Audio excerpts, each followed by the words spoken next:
What's up everyone, Nameman here with another modern meta breakdown video. And today we've got a really fun deck to talk about because it is the Enchantress deck, a deck that never really existed in Modern until Modern Horizons 2.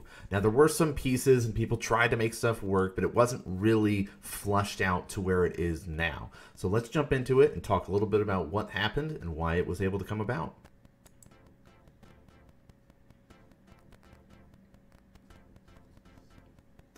Alright, so if you guys watched our kind of videos that we had leading up to Modern Horizons 2, we did 3 decks to look out for when Modern Horizons was coming out. And one of the decks that we highlighted was the Enchantress deck.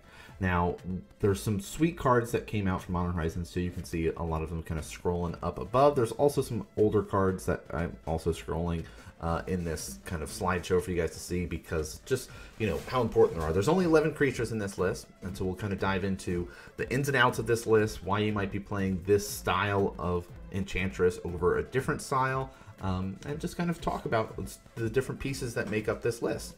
Talk about 11 different creatures. They all just sort of stack on top of each other to make the deck better, right?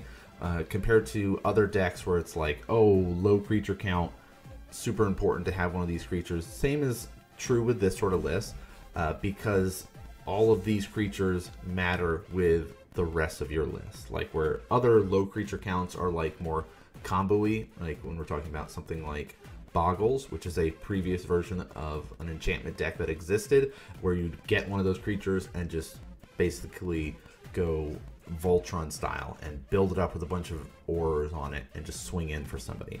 This is kind of caring more about just having this building up of a fort around you. Not so much Pillow 40 strategy like in Commander, but something similar. So let's talk at least about our newest creatures that are running around here, right? Which, if people are familiar, of course, we've got our Enchantress herself. Whenever you cast an enchantment spell, you gain 1 life and you draw a card. That's really powerful for this list when we look and we see there are 29 enchantments. And that's, of course, you know, matters when it's actually more than that because our creatures are also enchantments. So, hey, you know, we're guaranteed going to be gaining a life and drawing a card pretty much every single turn. So that's kind of our pillar, right? There's commander decks built around her. She's awesome. To kind of supplement her, we need more mana, right? To be able to ramp out into other things. This Sanctum Weaver is also crucial because of the specific strategy that we're running with this version, which is that Blood Moon version.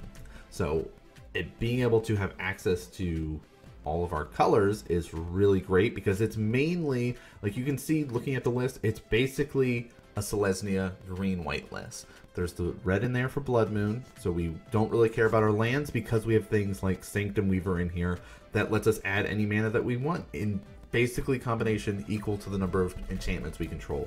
And again, we have a lot of enchantments, right? 40 enchantments in the whole deck.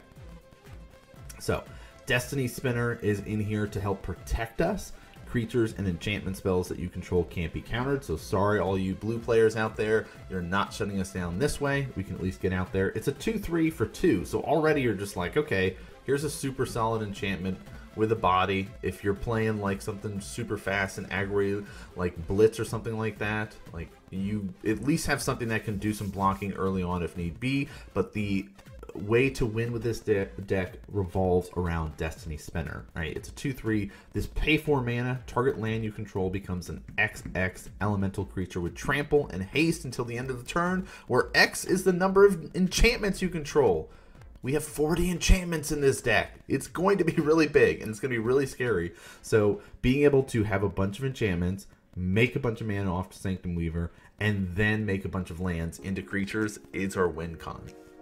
When I was originally talking about the creation of the Enchantress decks as this sort of like Pillow 40, I'm going to be sitting behind my walls, right? Suppression fields and doing things like that.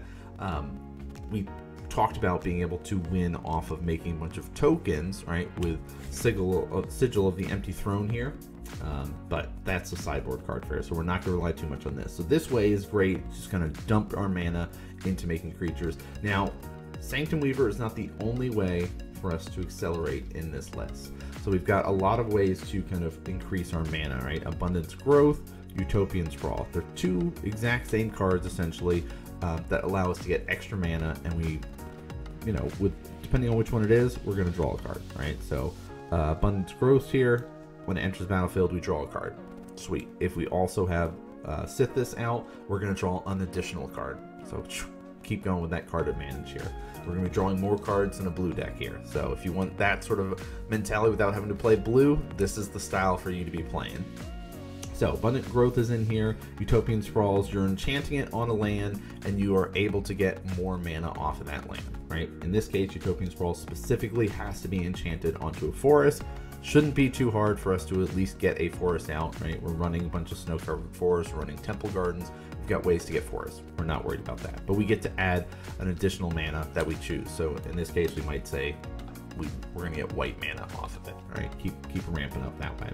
So we've got kind of a ramps that way. We've also got this Mana Bloom in here, which I think is a sweet addition because you see it's like an X cost card. It is an enchantment, so again, Sithis will trigger, and we keep going with all those draw things. Generates us with mana. We put counters on it when we are going to be casting it. So if we spend 3 mana to cast it, right, it's going to have 2 counters on it. When we can remove a counter, get a mana of any color. Once we have used all of our counters on it, at the beginning of our upkeep, we can be able to return it to our hand and cast it later on. Get more life, be able to draw more cards, right? And we can just keep that train going. So great ways to kind of go along with that. We've got our mana things. Now we can kind of think about, all right, we have ways to generate a bunch of mana. How are we going to interact with our opponents and mess with our opponents? How are we going to continue to protect our stuff, right? Destiny Spinner is great because we can't be countered, but how do we protect our stuff once it's out on the field? So we've got things like On Thin Ice, which goes specifically, ties in directly with our Blood Moon because, right, you have to be enchanting our snowland. We can be able to say, okay, get out of here, exile target creature until this On Thin Ice leaves. But when we're saying go away, enchanting a snowland, it works out great, right? We've got forest in here, we've got snow-covered plains. Our Blood Moon's going to be shutting down you from being able to do too much, and so when you finally land a creature, then we can be able to just exile it. We've also got our Vanishing Light in here as well to be able to exile a non-land permanent. So if you're playing planeswalkers or artifacts, we can be able to deal with it that way, where On Thin Ice is specific for a creature, but it only costs 1 mana. So it's very nice to be able to kind of add those in here. So it's like lock you out of being able to play your stuff with Blood Moon. If you're able to get something out, a creature, well, we've got On Thin Ice ready to go. Banishing Light, dealing with everything else under the sun. Switching over to our protection of the list, right? Of course, we've got our Solitary Confinement. Cost 3. We've talked about this during spoiler season, but at the beginning of your upkeep, sack Solitary Confinement unless you discard a card. We're going to be drawing a lot of cards, right? We saw Utopian Sprawl gets us cards. Sithis is getting us cards. We're going to be drawing cards. We're not that worried about it. You skip your draw step. That's a little sad. I'm not that worried. We're casting enchantments all the time. We'll be okay. You have Shroud, and you prevent all damage that would be dealt to you. That includes non-combat damage. So all those Blitz players or Burn players out there that are going to try to get in there, you can just ignore them and say, well, I'm not taking any damage. Enjoy pumping your creatures for nothing. Enjoy wasting your burn spells for nothing because it doesn't do anything to me. So that's why there's 3 in this list. You don't want to run too many. You could put an extra one in the sideboard depending on how things go, but having discard cards, if you don't have that draw outlet, it does make it a little bit dicey, so be careful about that. But again, there's other ways to draw cards because we have Enchantress Presence. Again, another one of those reprint cards into Modern. It's an enchantment by itself, and whenever you cast an enchantment spell, you get to draw a card. So it ties in directly with that Sithis and going to be just kind of generating that card advantage. Again, we talked about being able to draw more cards than blue decks. This is the way to be able to do it, is just stack yourself full of all these draw effects. So our idea, besides being able to draw stuff, be protected from Solitary Confinement, we also have our Greater Auroramancy here. It's an enchantment. Cost 2. It is spiked in price specifically because of this deck, right? Otherwise, it wasn't really seeing any play. Now it's running around $80 for it. So other enchantments you control have Shroud. That means that neither player can target them with a spell or ability. Enchanted creatures you control also have Shroud. Doesn't really matter on that second part because, again, 40 of our cards in our deck are enchantments. Our creatures are enchantments. So they automatically have Shroud because of that first line of text that other enchantments you control have Shroud. So we don't have to worry too much. So it's basically saying, I'm blanketed protection. You can't mess with me. I'm going to just draw cards. I'm going to eventually play this Blood Moon so then you can't play your spells. And then I'm going to beat you down with a bunch of mountains that are now 10/10s because I have so much mana. I can use Sanctum Weaver to dump that mana into our Destiny Spinner, turning my lands into creatures that have trample, have haste, and just start boom, boom, boom, chipping away at you. So it's a little bit different than I originally had planned for when I was talking about the list, but you can look that the sideboard does kind of go into the more control-y stuff. I've got Suppression Field in here, right? Authority of the Councils, just tapping you down, gaining more life. We've also have our Wheel of Sun and Moon, just kind of mess with graveyard strategies. It's a lot of one-ofs in here, but you can see there's even some big stuff. Kozilek, Butcher of Truth, our Sigil of the Empty Throne. So we have different strategies to win if something comes up that messes with our Destiny Spinner, right? If you're running Pithing Needles or things to shut down activated abilities, you mess with this list initially. Outside of that sideboard, though, we have ways to just go wide and make a bunch of 4/4 Flying Angels, or we can say, hey, here's an Annihilator for 12/12. Get ready to deal with this. You can generate a bunch of mana off it. Remember, your lands are essentially tapping for 2 mana every time because of Abundant Growth, because of Utopian Sprawl, and then our Sanctum Weaver is guaranteed going to be generating a bunch of mana. So this list is awesome. It's a really cool way to be able to be playing in Modern. A lot of the pieces, again, are relatively cheap with a few exceptions. Like I talked about how Greater Aromancy has skyrocketed in price. That's the most expensive piece in this, minus certain fetch lands and things like that. The fetch lands just got reprinted, so you might be able to pick those up if you haven't yet. Let me know what you guys think about the list. Do you like the idea of being able to Blood Moon people and then just say, hey, I don't really care, the mountains don't bother me?